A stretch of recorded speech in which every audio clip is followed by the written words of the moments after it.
Okay, good afternoon, everyone. I'm going to call the meeting to order. Welcome to meeting number 141 of the House of Commons Standing Committee on Access to Information, Privacy and Ethics, conformément à l'article 108.3 de règlement. Pursuant to Standing Order 1083H and the motion adopted by the committee on Tuesday, October 29, 2024, the committee is resuming its study of privacy breaches at the Canada Revenue Agency. Welcome our witness for the first hour today. À titre personnel, Monsieur André. As an individual, Mr. André Laroux. Law at the University de Laval. Monsieur Laroux, en avant de commencer, Mr. Laroux, before we start, we need to adopt the study budget for this. We sent out the documents last week. Does everyone agree with the budget? Mr. Villemur, Mr. Caputo, Mr. Green, do you agree with the budget for this study? Okay. So the budget is approved. The budget is adopted. Mr. Laroux, you have up to 5 minutes for your opening remarks. The floor is yours. Thank you, Mr. Chair. Thank you for the invitation. And I was there last week for the meeting, and I had prepared myself for a few hours, and I waited in vain for over an hour, while many of you decided not to come to the meeting. For political reasons, probably, but your committee looks into ethical matters. And my mother taught me at a young age, when I invite people over, I need to be home to receive them. That said, let's start. I would like to start by saying that I am not a computer specialist or a privacy expert, but I have limited expertise in taxation, or I have expertise in taxation, rather. The agency is a trustee of the sums and must act with care in the proper management of its mandates, respecting obligations set out in the law for taxpayers. If not, the trust could decrease. Among the agency's obligations, there is subsection 152.1 of the Income Tax Act, which states that the minister shall, with due diligence, examine a taxpayer's tax return, assess the tax for the year, and issue notices of assessment accordingly. So, they must act quickly to be compliant with the legislation. An agent has 3 years, but they are supposed to act quickly. The frauds investigated by CBC Radio-Canada are based on an increasingly sophisticated use of computer data and highlight 2 distinct problems. The first deals with the CRA's challenges in detecting these computer fraud mechanisms, particularly when the fraud emanates from the appropriation of personal information. The agency must do everything in its power to thwart these strategies. Otherwise, taxpayer confidence could be eroded.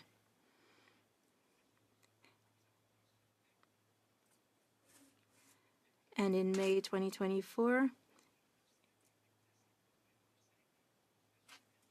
there was,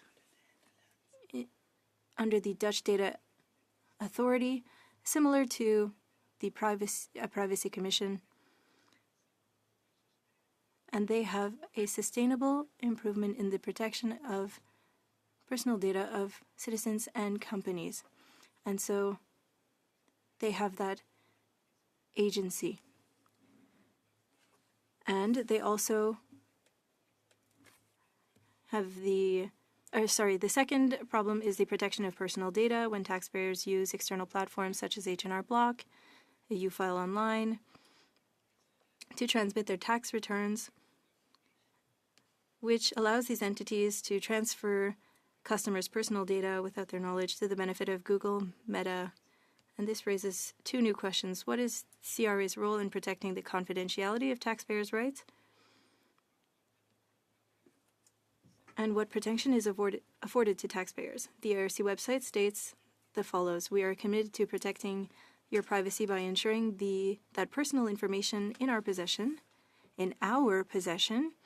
is adequately protected and that your right to access your information is respected. And so this is based on Section 241 of the Income Tax Act, which pertains to preventing the disclosure of information by public servants to unauthorized third parties. And we could examine that information given to the Privacy Commissioner. Even on the website, we speak to the Charter, notably right number 3. You have a right to privacy and confidentiality. But this charter, taxpayer charter, is not a legislative text and does not offer any legal protections to taxpayers. The interpreter regrets, but the sound is too poor. She's not sure if the witness is yelling. Excusez, Monsieur Leroux. Apologies, Mr. Leroux, but the sound quality is not very good. Could you perhaps move your microphone away from your mouth? Does that seem better? Thank you very much. You have about 50 seconds left. Thank you very much. What the agency isn't saying is that this Bill of Rights, and there's also an ombudsman, that does not have any power to investigate on right number 3. And so it's an empty right in this case. And so a second question raised here: what protection is offered to taxpayers when they send in their tax returns using online platforms with H&R Block, U-File, confidentiality agreements through the Income Tax Act for public servants does not target these platforms that can be used for tax returns. So there is no confidentiality measures for them. And so the agency, on its website, and the agency invites taxpayers to file online. And on their own website, they state that they do not consult confidentiality policies of these websites, and they recommend that taxpayers consult the privacy agreements before using them. So they say, use these tools, but we will do no background research on these. And there are online contracts. And with them, you give all your rights to Google and Meta when you purchase these tools online. Thank you very much for your opening remarks. We will start with our first round of questions. Mr. Chambers. Si vous voulez There is interpretation in French if you would like to listen to interpretation in French. We'll start with Mr. Chambers. The floor is yours. Merci beaucoup. Thank you very much. Leroux, I appreciated some of the comments that you had shared with the media in respect of this privacy breach. I believe you were quoted as saying the CRA needs to clean up its act. Did you want to expand a little bit further on what you meant by that? Well, the CRA has to make sure that while doing the analysis of the income return of the taxpayer, quickly with some speed, the CRA cannot just say, well, we have to act quickly, so we will do it, no matter what, and we'll do it quickly. The CRA has to analyze every request for refund that is made to CRA, and the CRA, if the computers of the CRA are not adequate enough, to perform a good analysis of the system. So CRA has to slow down, and CRA has to do a better job than it did. Because right now, what it seems is that CRA will expedite the tax credit or the refund without any analysis of the system. And this, in fact, gives rise to fraud, as we've seen. And your concern, as I believe I share it as well, is the stories that continue to occur, including from reports from individuals within the CRA who are concerned, is that ultimately the result is people will lose faith and confidence in the tax authority. Is that a real risk in your opinion? Well, yes, it is. It is a real risk, because if taxpayers are aware, and they should be aware of frauds that occur, if taxpayers know that thousands and millions of dollars have left the country and have been sent to people who don't own the amount, so taxpayers will say, well, why should I pay my own tax? I work hard. I want to do pay my fair share. Why should I do that if, as I said previously, the CRA is a trust? It is a trustee for the amount that are given by taxpayers. A trustee has to work, as a trustee, because people have to trust the system. So this is why it's called a trustee. And a trustee has to work, according to the laws. And if CRA sends refunds to people who are not allowed to receive the refund, then CRA doesn't work, according to the laws that it has, that is under the CRA. Thank you very much. I'm not sure if you were able to hear the testimony from last week when we had minister and officials providing testimony, but are you surprised to learn that the RCMP appears not to have been contacted when some of these frauds are quite complex and may even be linked to organized crime? Well, I have not heard what was said last week. I've heard some of it, but I haven't heard that part, no. But if there was crime, yes, I'm surprised if the RCMP has not been contacted, definitely. And as I'm surprised also that there were tax schemes, for instance, 6 or 7 years ago at the Isle of Man, where I investigated with CBC, and where there were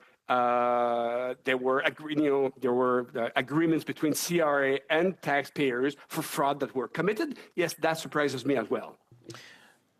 Should that really surprise you when we're, I think, the only country that hasn't convicted anybody for the Panama Papers? I don't know that we are the only country that has not, convinced people, but I'm very disappointed if that's a fact. Okay. People are actually now being fined. Were you aware that businesses are now being fined by the CRA for not submitting GST returns electronically? But now we find out that the electronic system of filing is potentially compromised, yet the CRA is fining people for preferring to send in paper returns for GST filings. Do you think that's fair in the face of potential privacy concerns or potential breaches, which isn't the first breach with people's personal information at CRA? I'm more in income tax than tax than GST, but depends. If the law says that you have to file electronically, then that's a law. But I don't know. I'm not into the GST. Fair enough. Do you believe that the CRA has been asked to do too much by the government? They're well outside of their core competency of reviewing returns, and that a lot and filing payments to individuals. They've been asked time and time again by the government, every new program or tax increase, very complicated tax increase that they have to apply, takes time, resources, and effort, and then off of the core competencies of CRA. Do you have sympathy that the government is asking this department to do too much outside of its core mandate? Well, I don't know if they have been asked to do too much, because the CRA has to implement what the execute, in fact, what the Income Tax Act, for instance, requires. So this is the job of the CRA. If they don't have enough manpower, that's something else. But they do have to execute and to do what the Income Tax Act and the GST requires them to do. So whether it's too much or not, it's a matter of manpower. I'm sure that they have good will, but maybe they don't have enough staff. Thank you very Merci. much, Professor. I believe we'll have some opportunity later. Thank you, Professor. We're still having problems with the microphone. I'm not sure. Seem to fix it temporarily before. Maybe it's just talking directly into it. I don't know what the problem is, but anyways, we'll see if we can work on it at our end. I'm going to go to Mr. Housefather for 6 minutes. Go ahead, sir.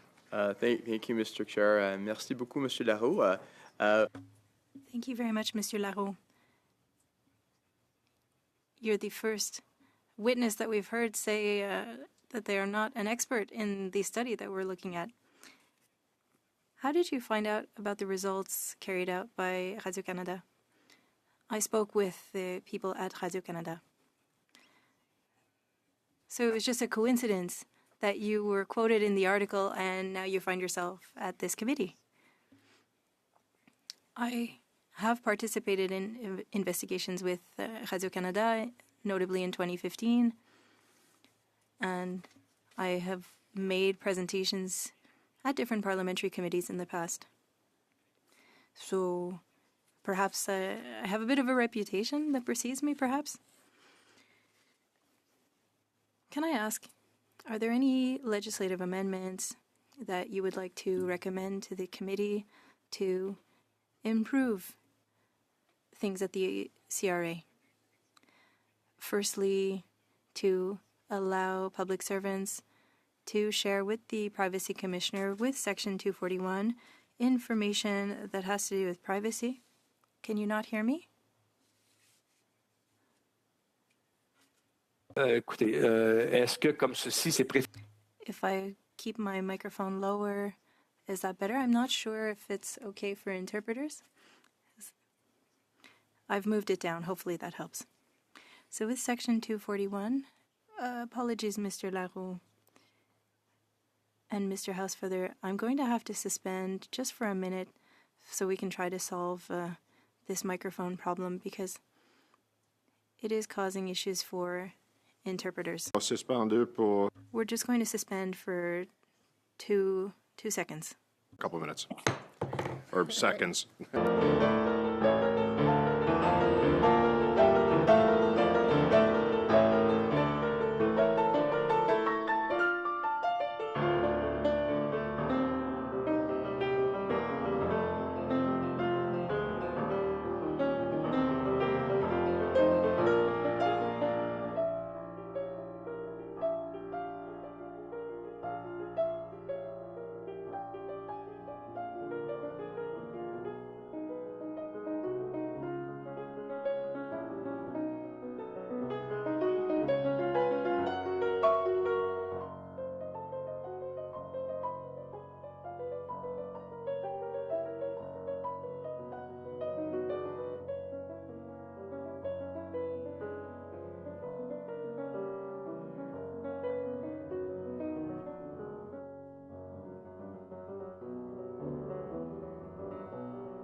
We have the problem corrected, so I'm going to go back to Mr. Housefather. 4 minutes and 40 seconds. give or take a few seconds. Apparently, I'm not very good with my times today. No problem, Mr. Okay, Chair. thank you. Monsieur Donc, vous voulez que je réponde à votre question? on était Oui. dans la discussion de... We were talking about legislative amendments, so I'll let you continue. So Section 241, for public servants not being able to share information to third parties except for certain circumstances. Well, one of those circumstances could be sharing this information with the Privacy Commissioner when that information pertains to privacy. That I understand. Secondly, the CRA, in the accreditation of tax platforms, needs to ensure that these platforms like H&R Block and others are not allowed to share private information inputted by the taxpayers.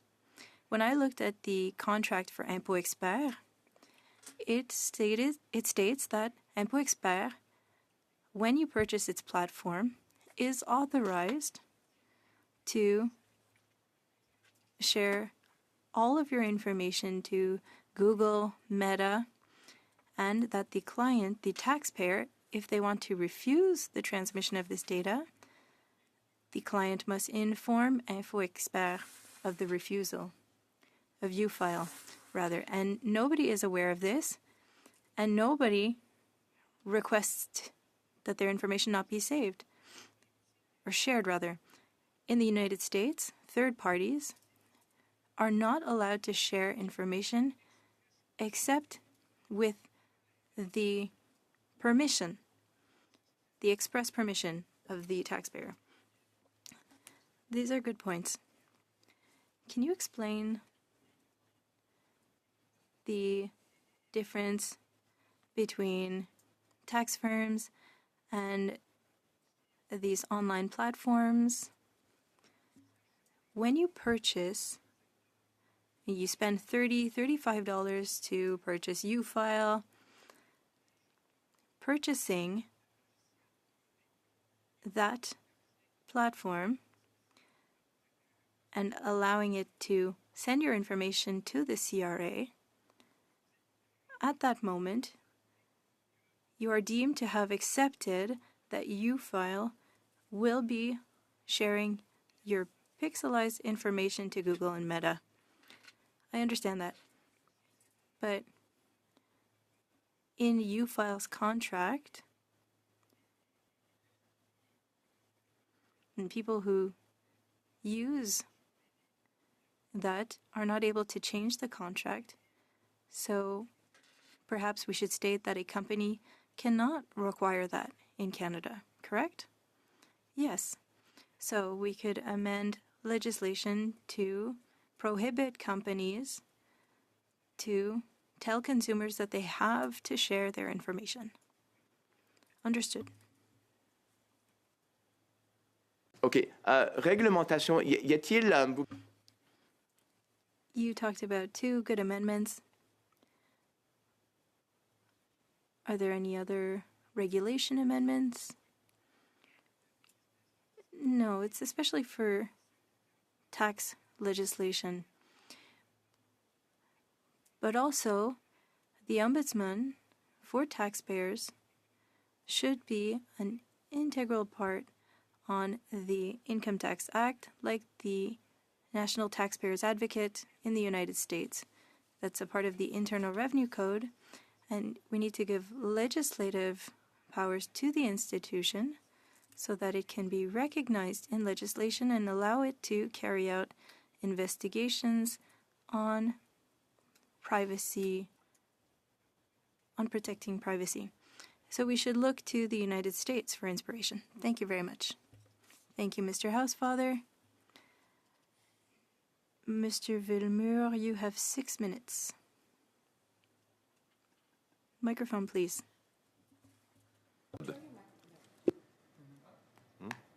No. No, no. There. OK. Je m'excuse. Merci, M. Leroux, de votre présence. Thank you, Mr. Larreau. And your reputation does indeed precede you. Last week, when the minister came to testify, we retained that the burden of proof is always on the taxpayer, and the department is not responsible. You talked about a charter that was not legislative, and so it's a little bit useless because the ombudsman doesn't have any powers, and if you could tell us a bit more, that would be great. The Taxpayers' Bill of Rights has 16 rights for taxpayers. In those 16 rights, the ombudsman is not authorized to carry out investigations on issues pertaining to those rights. I think that there are about 6 of them that the ombudsman can investigate on. And the third one has to do with privacy, and that is not part of the ones that can be investigated on by the ombudsman. And so protecting privacy is not something that can be investigated by the ombudsman, and a tribunal could not investigate or act in favor of a taxpayer whose privacy was infringed upon. Investigations cannot happen because this charter is empty. An ombudsman can usually investigate on the rights that they are responsible for. Yes, but when this Bill of Rights was created and the ombudsman position was created, that was about 25 years ago, there were more rights that could be investigated. There were 1 or 2 that were removed, even if we wanted all 16 to be investigatable, but in creating that position of the ombudsman and creating the Bill of Rights, the government decided to limit 8 of 16 of these rights, and that investigative power is to simply make recommendations. Yes, just to make recommendations. It seems a little abnormal that an ombudsman can only investigate on 8 of 16 of these rights. Yes, from the start, and it's strange. And when Canada created that position, they had asked the person who was the National Taxpayers Ombudsman in the United States to come here. That's at the beginning of the year of the 2000s, and they gave information on their position. They had a budget of about $700 million a year, and in the United States, they could look at the taxpayers' files and can make recommendations, but not only recommendations, it can set out directives to modify files for taxpayers. So they have a lot more powers. And in Mexico as well, they have more extensive powers, whereas our ombudsman can't do much, unfortunately. I'm intrigued. As taxpayers, we want to trust the CRA, and we don't doubt the issues with these online platforms. But after listening to you, we could see how there is an erosion of trust with the CRA. We have an ombudsman who can't investigate issues. That's quite a significant problem. Mr. Villemur, it's more than the erosion of trust. There's also a lack of understanding. Laurent Laplante was stating that we can't control what we can't see. If people are not aware of the fact that there's an ombudsman, well, how can they have their rights respected when they don't know that this person exists? Most don't know, but those that do know might think that this person can investigate, and it's quite ironic. Yes, speak to lawyers or accountants in Canada or in Quebec. Fewer than 5% of people know about the Ombudsman. The department says, well, the burden is on the taxpayer. There are processes for people to know. It seems to be more obscure than transparent. In the Act, the burden of proof is up to the taxpayer. The department made a decision, and the taxpayer must appeal and show that the department was wrong. But now,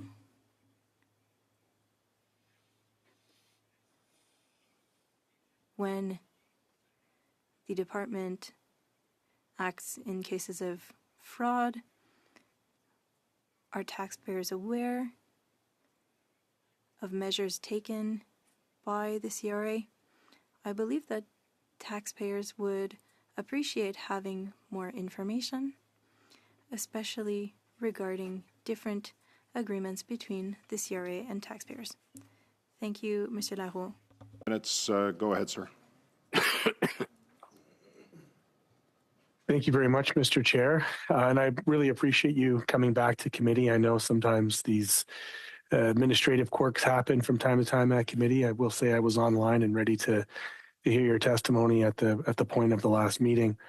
I want to begin from your perspective on how you feel this privacy breach has ultimately impacted taxpaying Canadians, people who would have had their information compromised, people who would have had monies that were supposed to be coming to them fraudulently sent to somebody else. And of course, as you know, the impacts that might have had on their OAS, their GIS. I think about seniors in Hamilton Centre.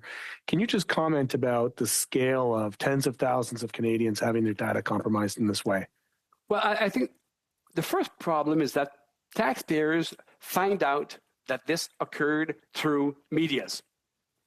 And CRA should step forward and tell taxpayers, look, we've had problems in this and that problem, but we've corrected that. Instead, medias tell taxpayers that this happened. So, the feeling of the taxpayers is, well, why do we learn that through media? What's the CRA have to hide? Why can't they just be, more transparent with us and tell us, what happened exactly? And well, we're ready to forgive, but, fraudsters use all kind of mechanism to perpetrate their fraud, and CRA is always trying to, catch them, And it's very difficult, and I really have lots of sympathy for CRA because it's very difficult, especially now with computerized system. Sure. But CRA at the same time has to be more transparent with taxpayers. Yes, I would agree. And you may have heard in some of my questioning in the last round when it came to the commissioner and the minister, I talked about the embarrassment, right? Like it feels like this government has propensity to really shut down any kind of outside communication to the public.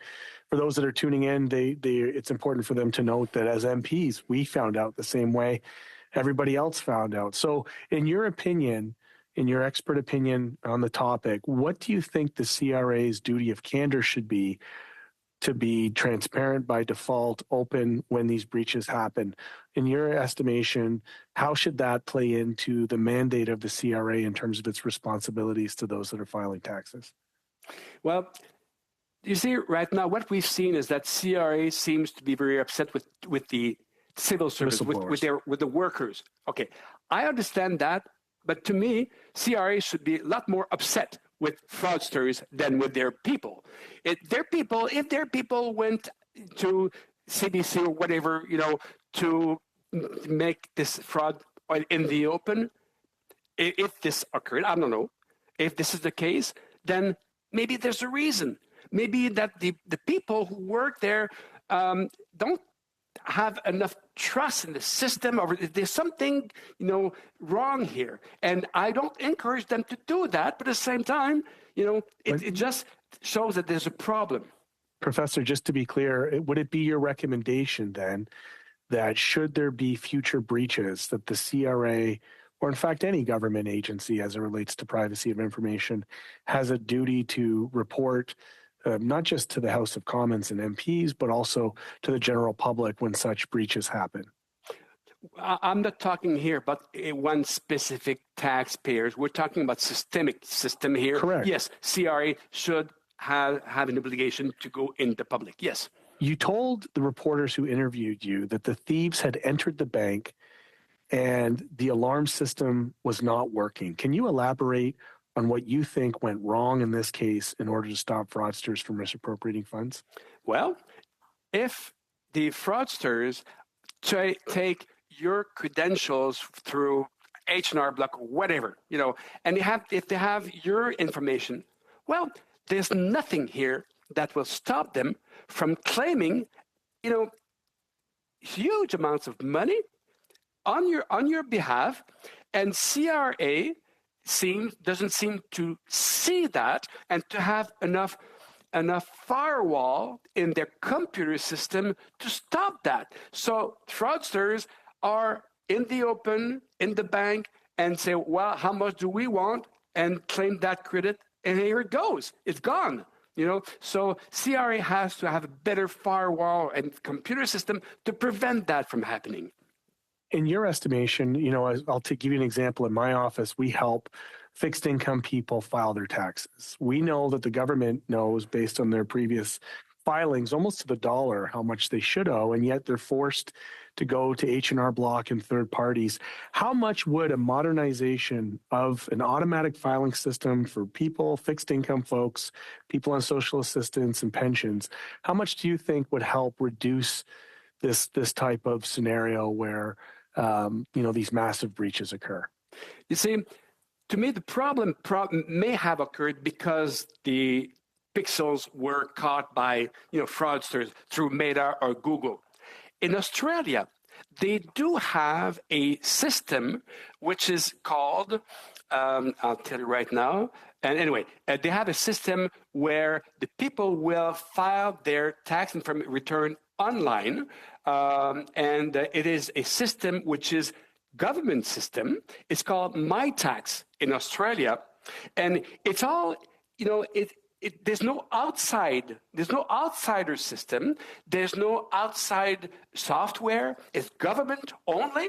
And I talked to my good friend Rick Creever. Rick, a tax professor there, a really great tax person, and he allowed me to give his name, and he told me that this system here, as he mentioned, he said to me, I think most of the private software packages are integrated into bookkeeping.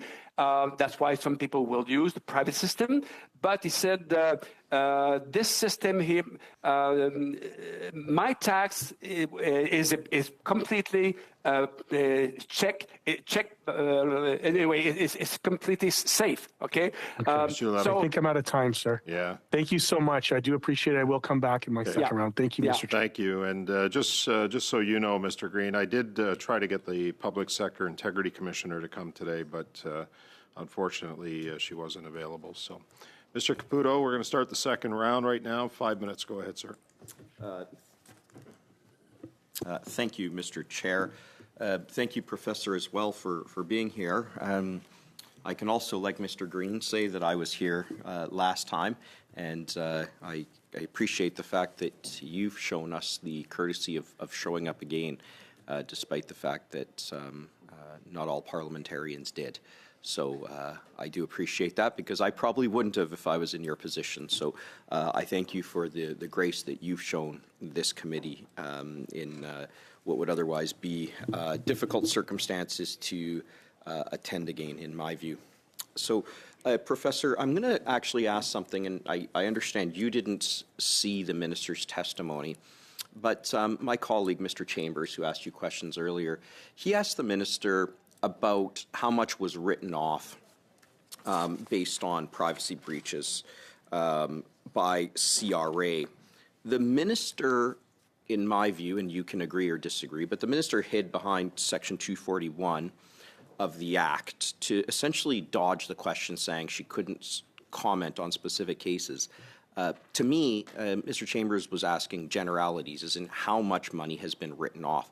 Does that seem to you to be an appropriate use of Section 241? No, not at all. Section 241 deals with confidentiality, confidential information, and 241 also defines confidential information. I don't have my act beside me, but I'm sure that if you only ask for an amount of money that is, has been fraud, then it is not confidential information. But you see, one of the problems, I think it's unfortunate, but you see, revenue ministers and the current person and the previous minister are, I'm sure, really good person, but they're not tax person. And not knowing tax, not knowing the tax system, they are not they're not the best person to have this job, unfortunately. Well, dare I say that's a trend in this government, shall we say. But I would actually go one step further. I mean, I'm like you, I'm trained as a lawyer, but I'm not a tax person. I took a tax class, and I don't remember much of it. I can't calculate capital cost allowance, that's for sure. But I think anybody who reads the Act will know that the confidentiality relates to a specific taxpayer. The whole point of it is nobody can reveal how much tax you make and things like that. To me, when somebody hides behind that, when a completely general question as in how much money was defrauded, it's so obvious that the person is dodging the question. That's what I would say there. Now, can I ask you this?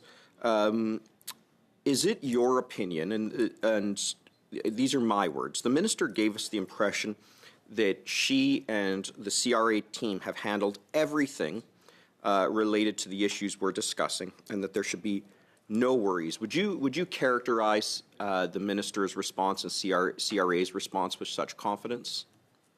Can you repeat the question, please? I didn't hear properly. I'm sorry. So the minister has given us the impression that she and the CRA team have handled everything in relation to the issues that we're dealing with today, and that there should be no worries, as in Canadians should feel good about how these breaches and these subsequent frauds have been handled. Would you characterize the response in the same way? Should Canadians feel confident? Well, you see, it's not enough to express that people should be confident. They have to do the proper acts, to do the proper gestures to make people confident in the system.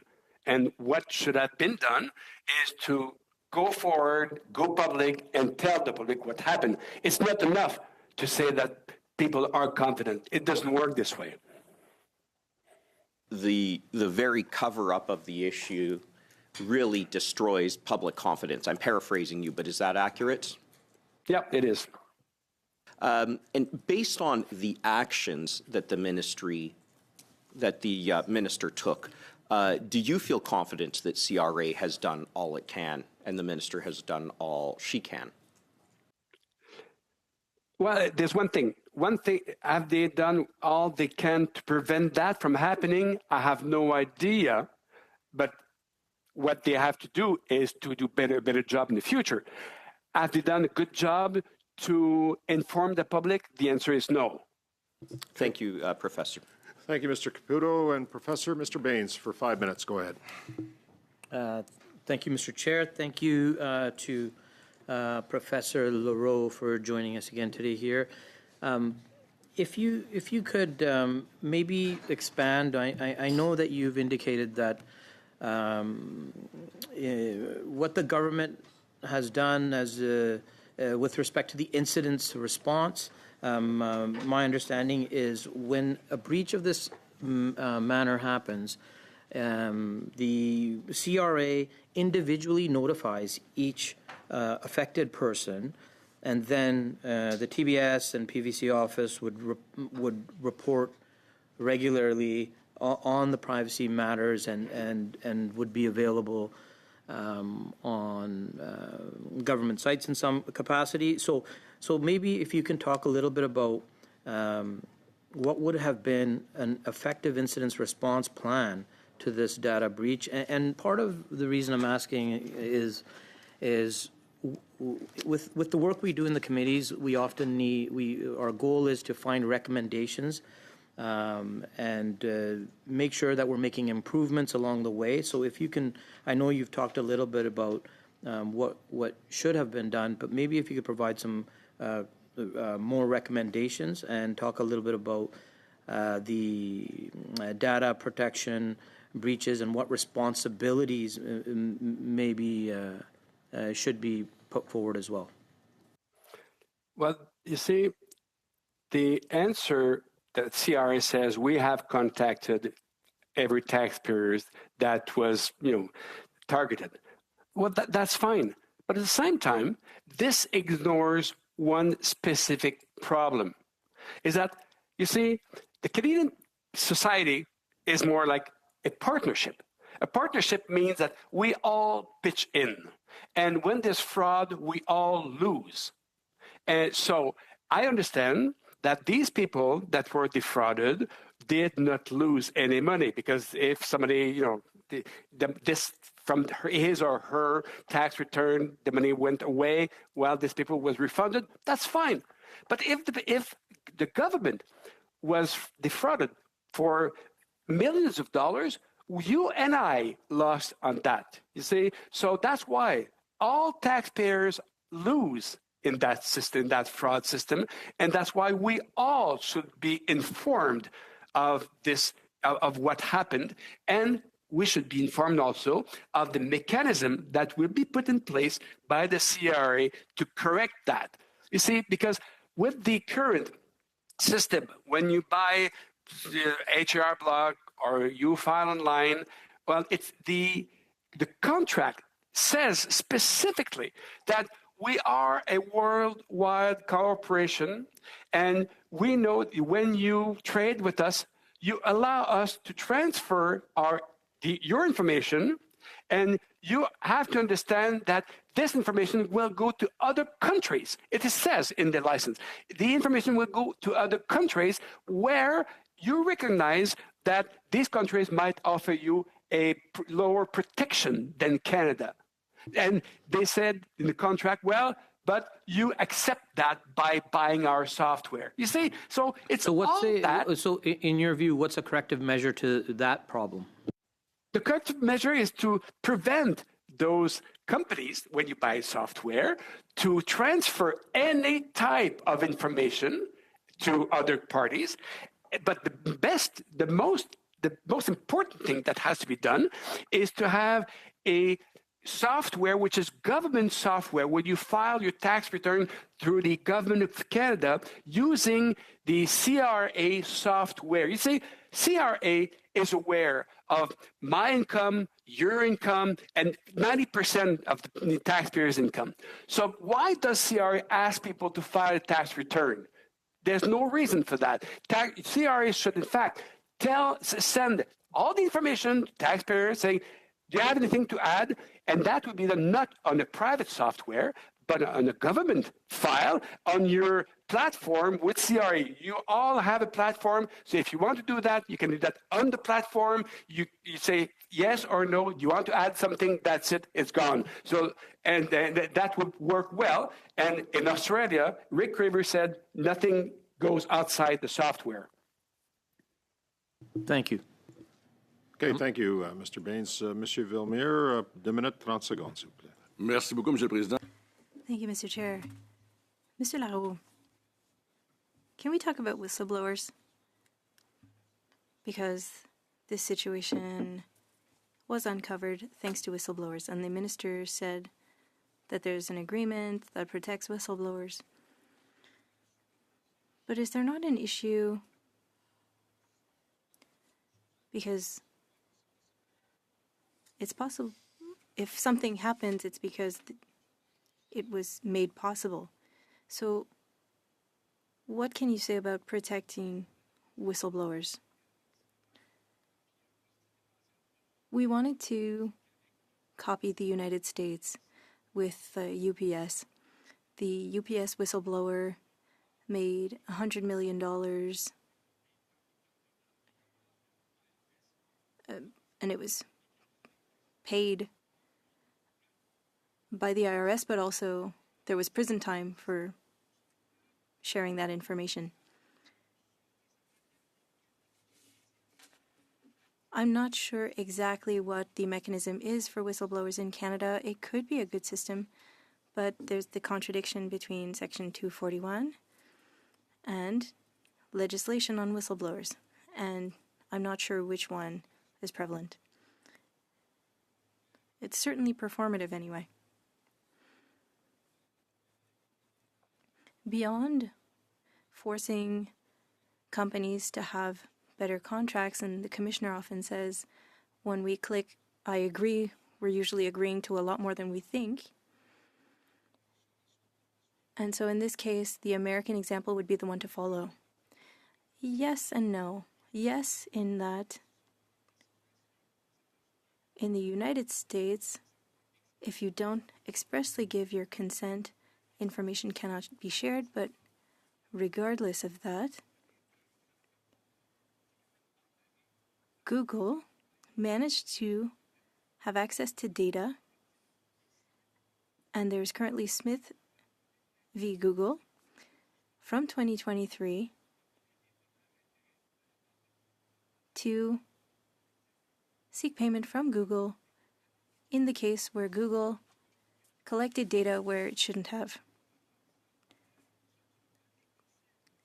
Google states that it was only pixels that were obtained, but there was a text published by Princeton University in 2017, and two professors at Stanton and Berkeley, that Google's data can de-anonymize information with web browsing history. So even with pixels, we can de-anonymize the information. Thank you. Mr. Green. Thank you very much, Mr. Chair. It's not every day that we get tax experts so fired up about their recommendations. Sir, you told reporters that the CRA prides itself on its image as an efficient agency that processes taxpayers' files as quickly as possible. In your opinion, does this approach create flaws that facilitate tax fraud? Well, it does create flaws, especially that when CRA received an amended return. I'm not talking about the initial return. The amended return should not give rise to an expedient payment by CRA. The CRA should, for any amended return, take the time to properly analyze the situation. So I understand CRA wants to act according to the act, to the tax, expediently. Fine. But for amended return, it should be different. Now, we started on this conversation and might have veered off a little bit. You talked about having a government portal that would have secure both domestic servers and secure technical frameworks here to take this opportunity for international lack of standards or perhaps malicious actors abroad.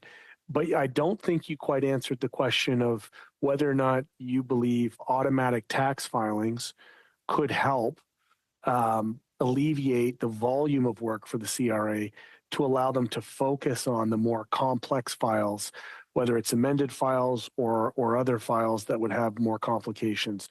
In your opinion, briefly on automatic tax filing is helping people on fixed income? Well, automatic tax filing requires, nevertheless, some type of exchange of information between taxpayer and CRA. And so it should be done on the software of the CRA. And CRA should, in fact, first of all, send the taxpayer all the information that is known by CRA, and then taxpayer corrects the system. And then, yes, this should make sure that this should give, in fact, CRA a lot more time to work on the real files. And in fact, we should add that any amount above a threshold should not be paid automatically to the supposed taxpayer unless anything has been verified, first of all, by the person that works on the file on behalf of CRA. That's perfect. Thank you so much for your time and your expertise here. Thank you, Mr. Green. Mr. Chambers for 5, followed by Mr. Fisher. Go ahead, Mr. Chambers. Professor Leroux, thank you very much for your expert testimony today. I thought I might ask, there's currently a private member's bill, a Liberal Senator private member's bill that's about to be in front of the House that would require the CRA to be transparent about those who are convicted of tax evasion. In general, do you support greater transparency at the CRA? Well, if we're talking about those who are convicted, we're talking about the judgment, and judgment of the court are public. So if you want to talk about the name and shame that you find in different countries or in some states in the US, this is something which is different. And name and shame may work, may not work, depends. But the name and shame also, without any court judgment, and it's very tricky because you may have a taxpayer that received a notice of assessment for $100,000, but finally doesn't owe anything because CRA did not know some type of information that allowed the taxpayer to bring it to zero. So, but if you're talking about a court judgment, it is already public. Okay, thank you very much. I guess picking up on a similar vein, it's been revealed that a record number of write-offs have occurred at the CRA to corporations that owe it money. So, for example, if a corporation is deemed to owe the CRA money for whatever reason, could be GST, could be a bankruptcy, corporate taxes owed, that this number has jumped so substantially that last year, $4.9 billion was waived by the CRA that corporations owe the taxpayer money. Would you support some transparency around maybe who these corporations are? Well, I would. I don't know, what type of work was done by CRA. I cannot imagine that CRA just decided to forgive this amount of money. And if this is so, well, it really makes me angry. Definitely. So yeah, this should never happen. It should not happen. Thank you very much, Professor Leroux. I would like to pass my remaining time to my colleague, Mr. Barrett. Okay, thank you, Mr. Chambers. Mr. Barrett, you have 2 minutes and 20 seconds. Go ahead. Chair, I move that the committee summons Felix Papineau and Shauna Parker to testify before this committee on November 26, 2024, provided that the chair and clerk be directed to retain, if necessary, the services of a skip tracer to assist with the service of the summons. Okay. It's not in order, I don't believe. But... The motion was on notice. It was on notice last week. I'm going to go, so the motion is accepted. I'm going to go to Mr. Caputo. Could I make a point of order, Mr. Chair? Go ahead, Mr. Fisher. Thank you. Just on that question of it being in order, the notice that's on motion said November 26th, not December 10th. Yeah, there was another. That's what I just said. Another motion that was put on notice today, and I'm going to go to Mr. Caputo right now to deal with that. Go ahead, Mr. Caputo. Thank you, Mr. Chair. I'd like to propose an amendment. I think it should be viewed as a friendly amendment, and it would strike out November 26, 2024. Mm-hmm. And I didn't interrupt Ms. Khalid when she spoke, Mr. Caputo, you have the floor. Mr. Chair. Again, I didn't interrupt you, Ms. Khalid. I'd appreciate the same courtesy. Go ahead, Mr. Caputo. To start again, striking out from November 26, 2024, replacing it with December 10th, 2024. Thank you. Chair, I would like to be on the speaker's list. So the amendment is to change the date to December 10th. So I'm going to accept that. The motion is on the floor. On the amendment, I'm going to go to Ms. Khalid. Go ahead, Ms. Khalid. Thank you very much, Chair. And while I appreciate the sneaky tactics of my conservative colleagues here, I do have to outline that we hear time and time again in the House that you cannot do indirectly what you are not able to do directly. Now, my understanding is that there was the motion that Mr. Barrett had moved. Sure, is on notice, and maybe he's able to move it today. But he did put in a new motion today that showed the new date that Mr. Caputo is so conveniently now trying Point of to order, change Chair. the date for. No, this is not. Well, he's got a point of order, Sure, so go ahead, Chair. he's entitled to that. Go ahead, Mr. Barrett. Chair, I believe that you'll agree that motions that are put on notice that haven't been moved by the member are confidential until moved by the member that's put them on notice. So, Chair, the discussion being offered by Ms. Khalid is certainly out of order and should cease. Well, I've already accepted the amendment by Mr. Caputo, so if you want to speak on the amendment by Mr. Caputo, you're more than welcome to do that, Ms. Khalid. So the amendment is to have the date to December 10th. We're on the amendment. Go ahead, please. Chair, what I have to say, I would like to say in camera, if that's why I do now move that the committee move in camera. Okay, so we have a motion to move in camera. I'm going to see if we have consensus to do that. We don't, so I'm going to ask the clerk. It's a dilatory motion, so there's no debate on that. I'm going to ask the clerk to take the roll on moving the committee in camera. Madam Clerk, go ahead, please. The motion is that the committee now proceed to sit in camera. Mr. Baines. Mr. Housewater. Yes. Ms. Shanahan. Yes. Ms. Khalid. Yes. Mr. Fisher. Yes. Mr. Barrett. No. Mr. Chambers. No. Mr. Caputo.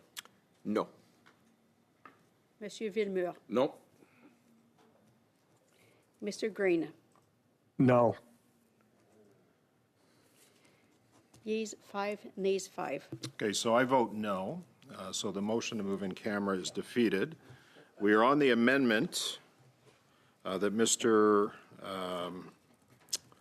Caputo proposed. Go ahead, Ms. Shanahan, on the amendment, please. Thank you, Chair. Yeah, I'm going to have to keep it straight, which motion I can talk about and which motion I can't talk about, right? So we have an amendment on the motion, the notice of motion that was put forward on Friday, November 22nd, where it's basically a change of date. So there does seem to be a kind of a musical chairs here or uncertainty with the date. Can I just interrupt you for a sec? You still have the floor. Monsieur Leroux, I want to thank you. I want to thank you for your appearance at committee today. It appears that we may end up debating this issue for a bit of time. So I am going to ask that I'm going to dismiss you as a witness, and I want to thank you, sir, not only for your patience. I know that we tried this before, but I also want to thank you for being in front of the committee today. So thank you, sir. Okay? You're welcome. You provided valuable information. I appreciate that. Go ahead, Ms. Shanahan. You still have the floor. Pour Monsieur Larreau, j'imagine.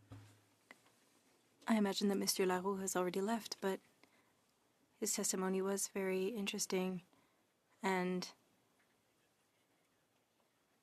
it is a field that I worked in the past in a previous life, so he raised very interesting points.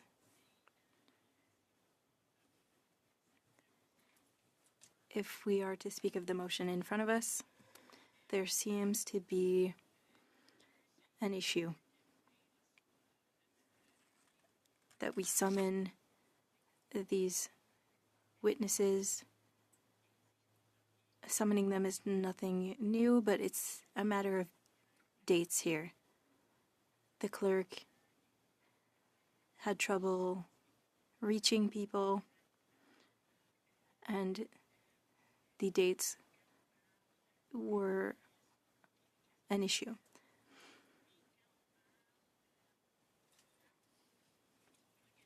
And when we talk about retaining the services of a skip tracer. Days, Chair.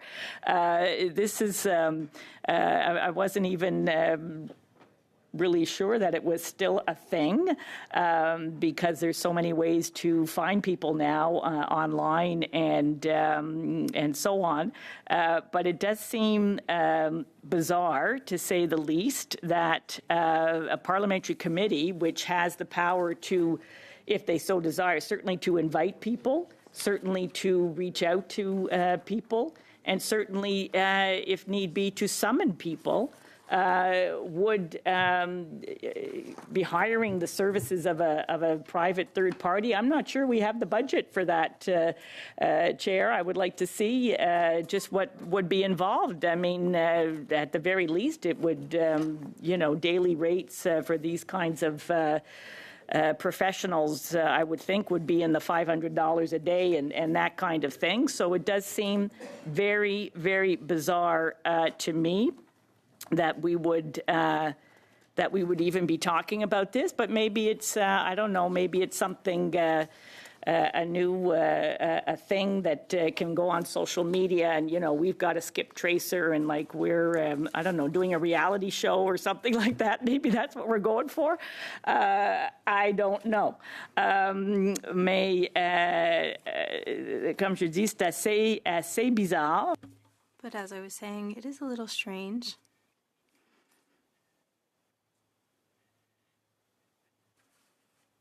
But I think that we can adopt a motion if necessary, but usually we start by inviting guests to our committee. I believe that having a date is not necessary. And honestly, I am not comfortable with talking about the services of a third party if we don't have a budget for this. I cannot agree with this motion as it is written.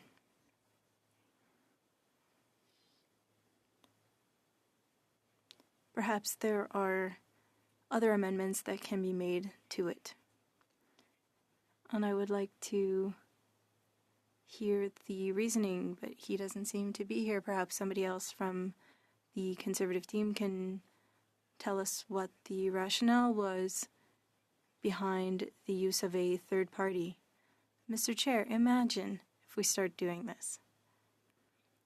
If committees started hiring third parties when we have employees and we have powers and privileges that are afforded to us.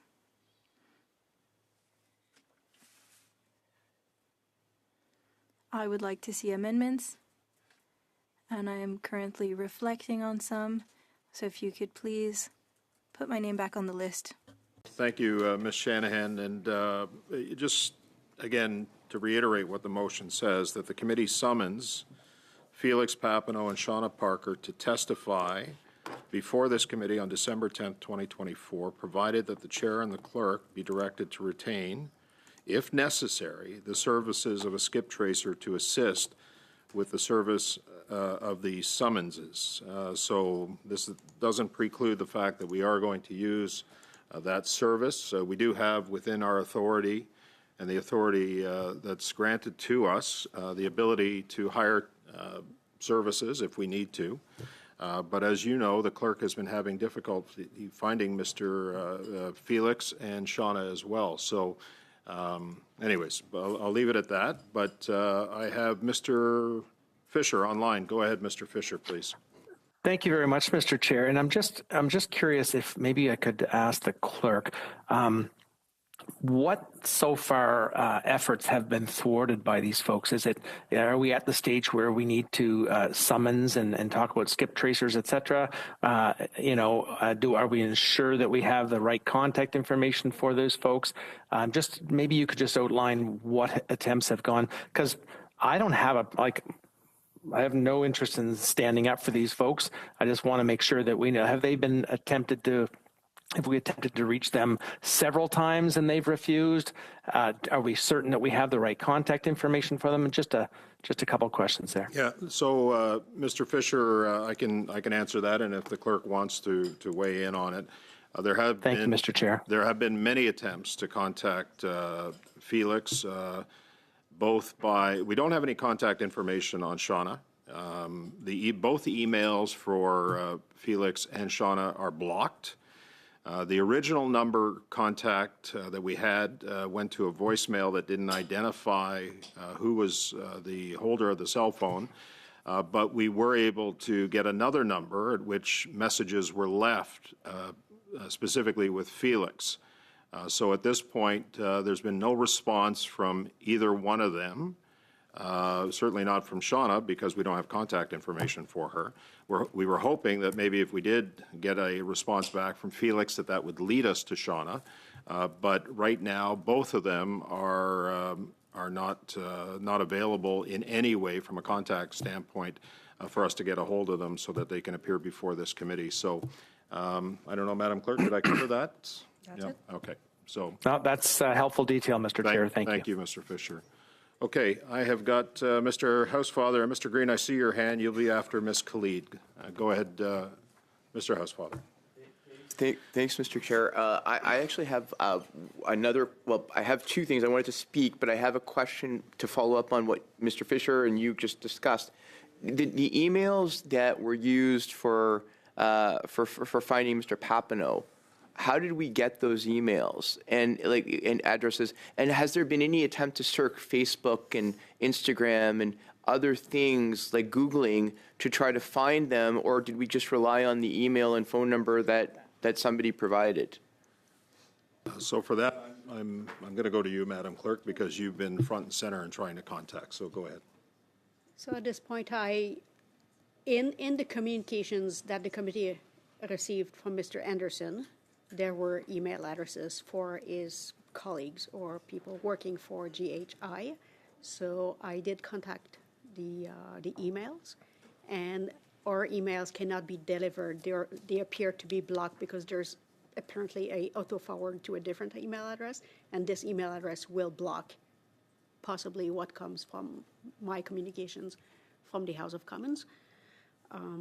And all the information and the contact information, either on the public website or by Googling or from the information that we receive from Mr. Anderson, is leading to nothing. Okay, thank you very much, Madam Clerk. Mr. Chair, just to ask a procedural question, can I amend the amendment put forward by Mr. Caputo to simply remove the date of on December 10th? Or, for example, could I propose to sub-amend?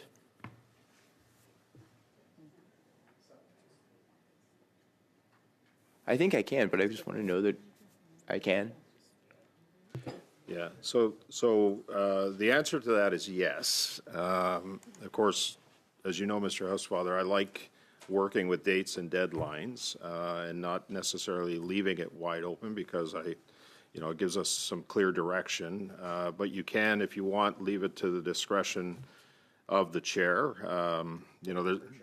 Just hang on a sec. There's nothing that's going to guarantee us the fact that we're even going to get them by that date. But anyways, on a point of order, go ahead, Mr. Yes, I don't want to interrupt Mr. Housefather's train of thought, but my understanding is that in order for it to be a summons, that summons has to have a fixed date to it. So removing the date essentially. That was the other point that I was just going to get to before your point of order.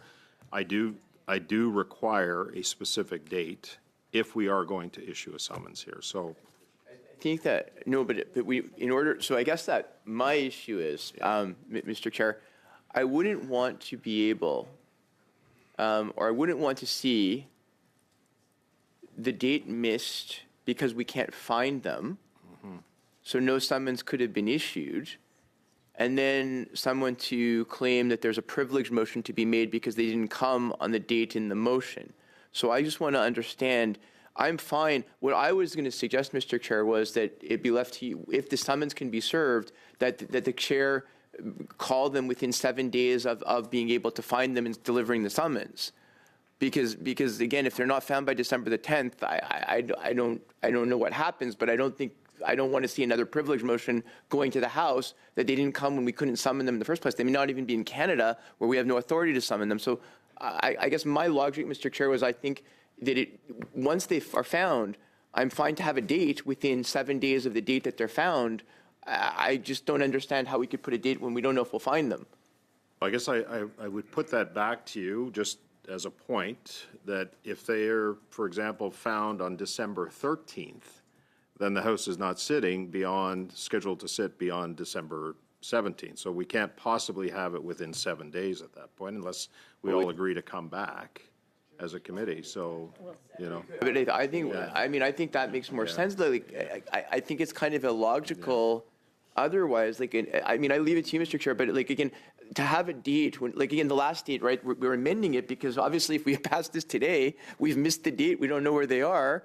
I don't know, like, because then what happens on December 10th? Do we stop looking again? Like, I would just rather, I'm just friendly talking to my colleagues there, that we say that the date, whatever the date is 7 days, within 7 days of the date that the summons is delivered to them, and then the chairman can decide what is the right day.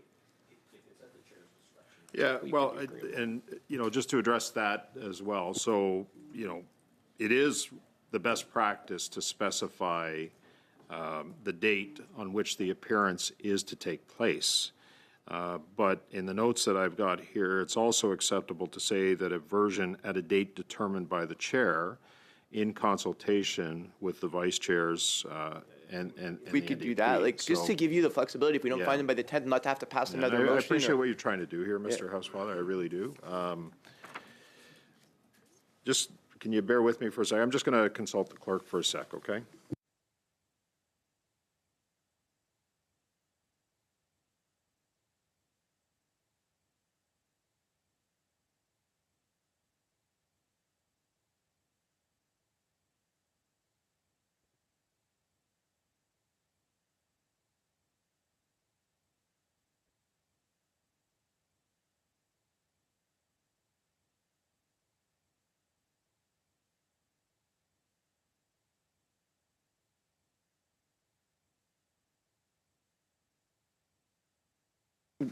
Oh, I got a discussion going on behind me here, so, okay. What I'm going to suggest, Mr. Housefather, is that if you wanted to, and I am in agreement with your assessment here, so if you wanted to move an amendment that reflected what I just said, we will make it our best effort to contact them. But if you want to leave it at the discretion of the chair, then I think that is a workable solution to what we're looking for. So, again, I think as long as then that means that there's a summons, and when you get to where you find these guys, then you set a date. I'm totally fine with that. If you do that, Mr. Chair, in consultation with the vice chair, that's perfect with me. Right. So yes, if I could offer that as maybe a friendly amendment to do that, that would be great. Okay. So the amendment then would be that, just let me go, sorry, I'm going to just go back to the clerk for a sec because I see.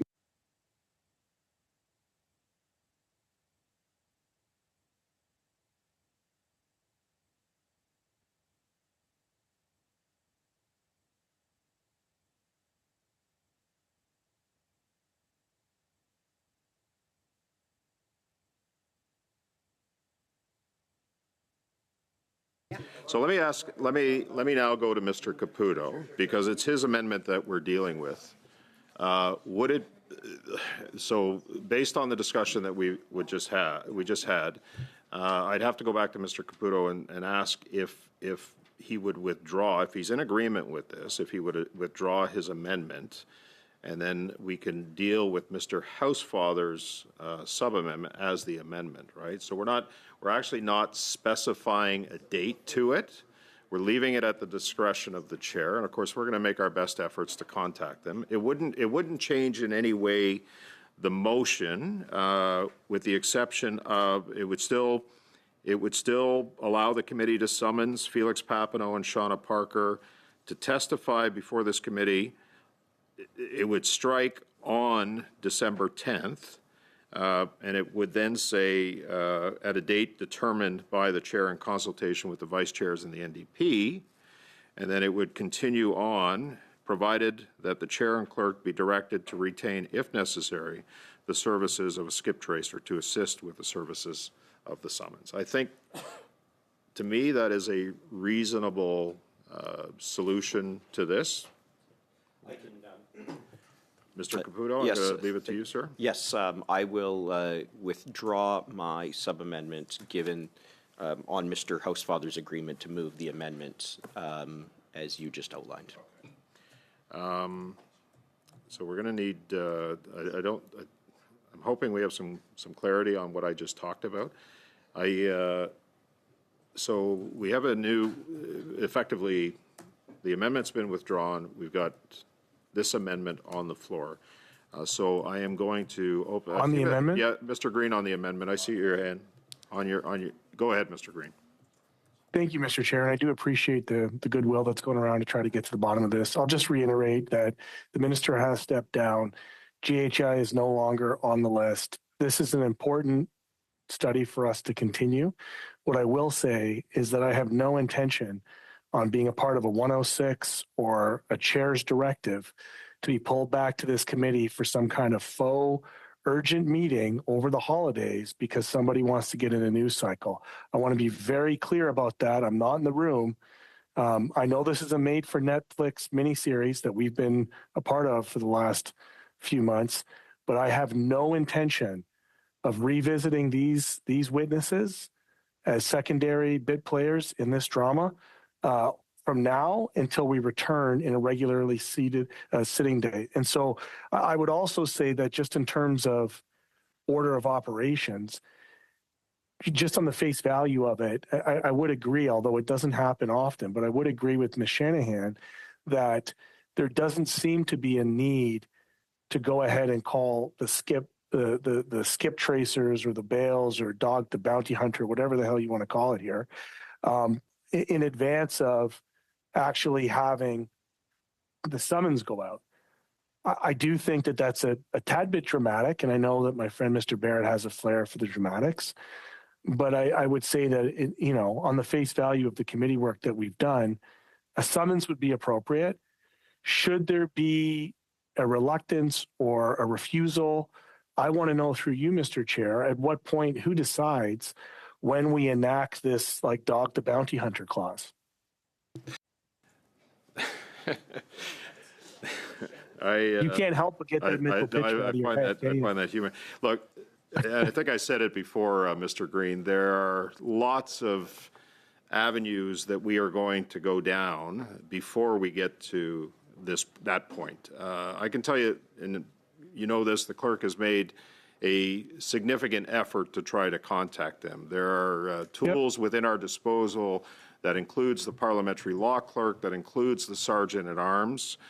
We are going to utilize those tools that are available and maximize those to the extent that we need to contact these two people and have them come before committee.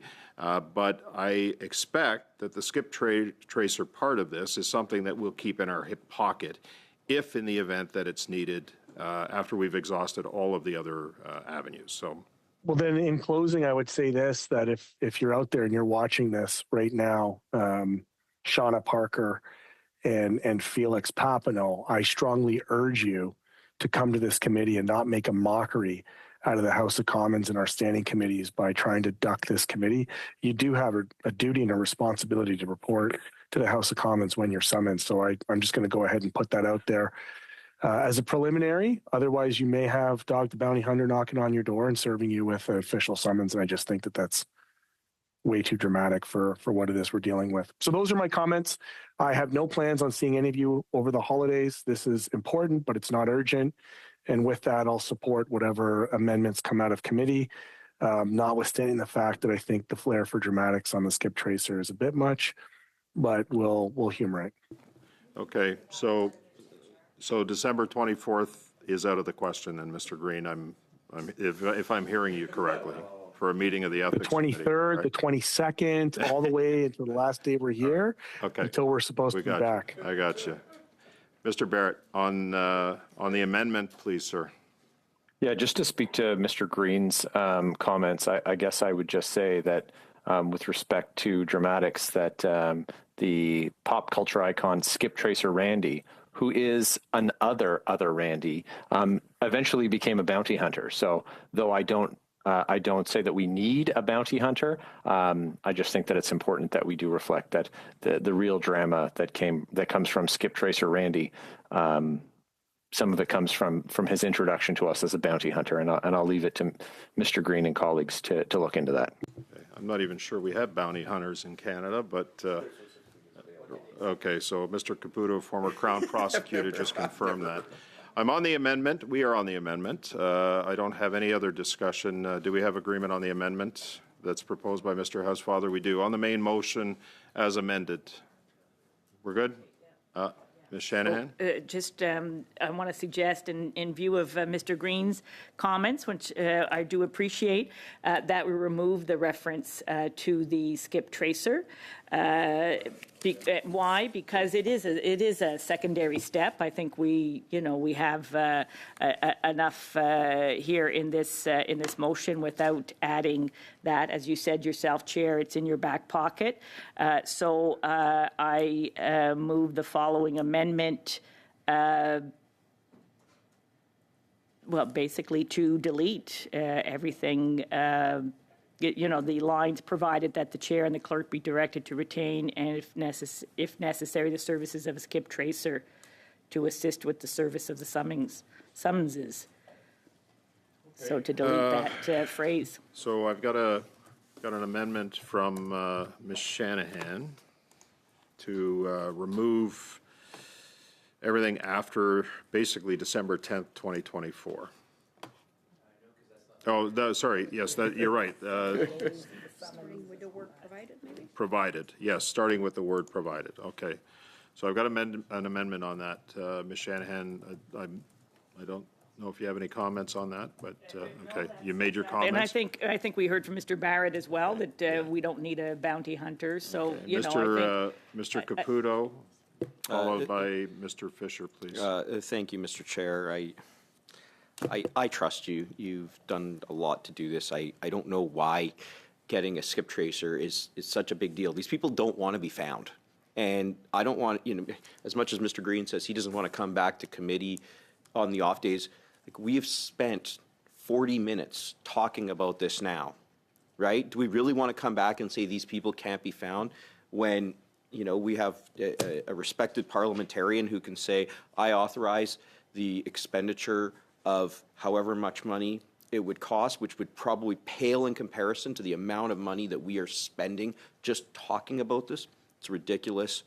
I trust you to do it. I'm going to vote against the amendment. Thank you. Okay. Thank you. Mr. Fisher, I see your hand up. Go ahead, sir. Yeah, I put my hand up to say basically what Brenda was saying, but I wonder if you could just read out what we've got for a motion right now. Boy, here we go. Okay, so the clerk has captured it. This is without the approval of Ms. Shanahan's amendment. As it stands now, the motion is that the committee summons Felix Papineau and Shauna Parker to testify before this committee. Then you change December 10. And then, yeah, so then we change December 10th.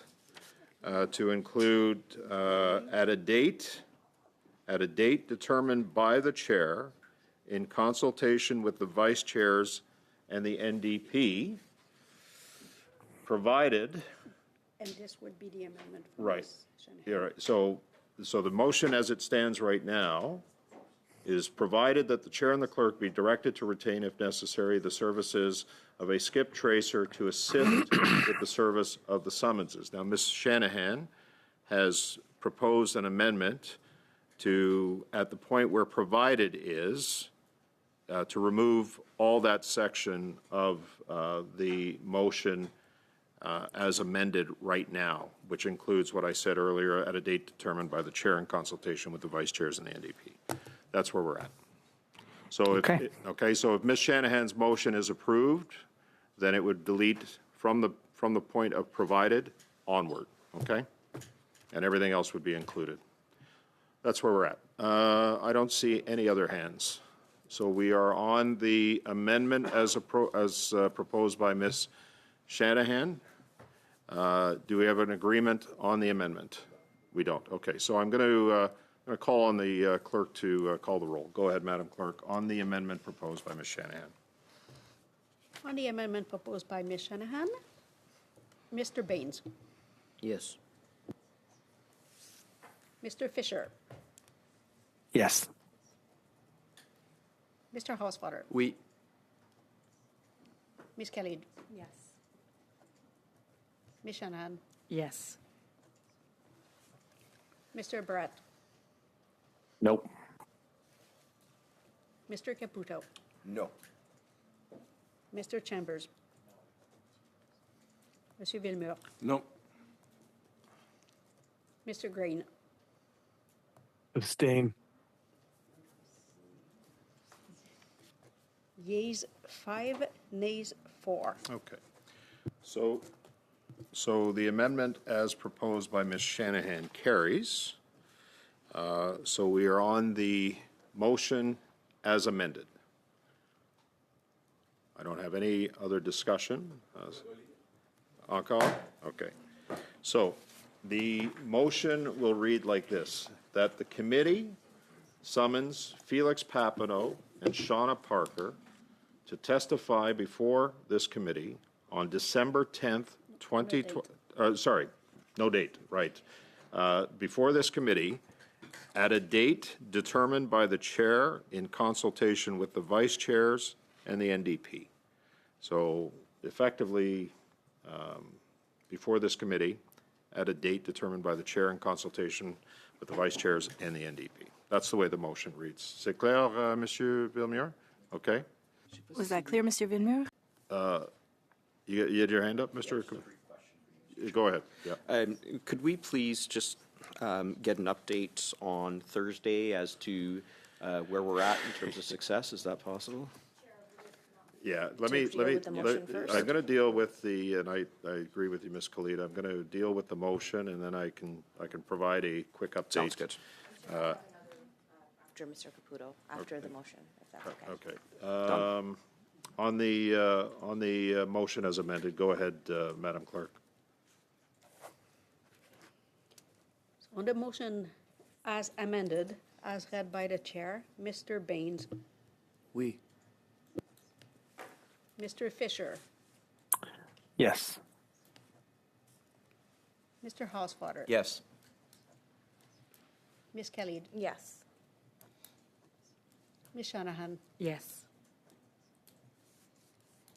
Mr. Barrett, Yes. Mr. Caputo, Yes. Mr. Chambers, We. Monsieur Villemur, Oui. Mr. Green, Okay, thumbs up. yeas 10, 10 pour. Okay, la motion est adoptée. The motion is carried. Going to answer Mr. Caputo's question regarding Thursday. We have reached out to literally everyone as it relates to a couple of things. Number one is the privacy issue study with Uber and some of the others. None of those are available. None of the witnesses were available this week. We also tried to reach out further on the TikTok study. We did get information back from the minister that he's unavailable for an extended period of time. CSIS was too short of a notice for CSIS to come to committee on Thursday because of the short notice. Mr. Vigneault, who's also part of the witness list there, apparently he is working in the United States. The clerk is still in the process of trying to contact him. The Privacy Commissioner, who I think, as you know, was on the motion that was adopted by committee, he was here. Unfortunately, we didn't have the meeting that day because we didn't have quorum. He is out of the country, but he has told me that he is available to appear before the committee, so he won't be back for a bit, probably another week or so, or? Okay, so I fully intend to get the Privacy Commissioner back to discuss the CRA issue because I think he's a key component to this. And the committee felt that in the motion as well. So as it stands right now, I have rien for Thursday, just to let you know, in terms of témoins. So, okay, so believe me, Nancy's been working the phones this week, and it's just, unfortunately, it's just the situation that we're in. So, Ms. Khalid, did that address some of the questions that you might have? No, Chair, I have something to move. I had put a motion on notice on November 8th, so I move now that with respect to the financial support provided to Canadian politicians for legal fees or other purposes by X, the committee order the production of documents within 7 days, the names of all Canadian politicians who have received financial support, how much financial support each has received to date, how much financial support each is entitled to receive, the mechanisms in place to ensure that all money is going to intended purposes, proof that all money to date has gone to intended purposes and that checks and balances are functioning, and that the status of all legal proceedings are referred to above. Okay, just hang on a sec.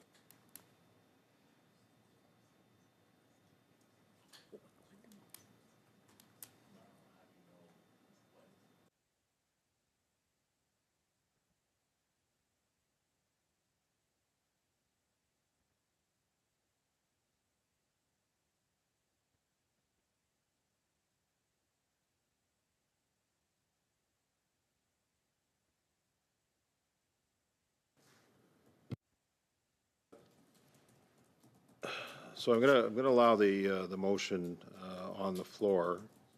The only question that I have, like, in the motion, and it's unclear with respect to the financial support provided to Canadian politicians for legal fees or other purposes by X. The committee ordered the production within 7 days. Who are we ordering the production from? This was the issue that we had last time when this issue was discussed. So we don't. Who are we asking? Like, that's and do we even know whether these papers or these issues exist? So, if yeah, I may, go ahead. On the October 24th meeting, Chair, the representative from X that had appeared before the committee confirmed that they are providing funding for a Conservative Party candidate. And committed to providing the documents and the information that I had requested from him and members of the committee had requested from him. It's now been over a month with no update from X.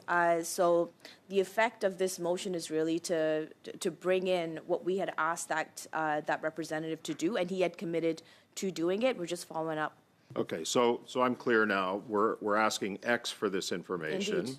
With an understanding that perhaps this information may not exist or may exist, right? We don't know. The ex-representative Okay. All right. confirmed that it exists. Okay, perfect. So the motion's on the floor. No, Mr. Green, I see your hand on the motion, please. I'm just wondering if maybe we have to move an amendment to put a skip tracer on the representative from X to make sure that he complies with the committee And we can do that over the holidays. Okay. I'm just kidding. I know you are, Mr. Green. You kidder, you.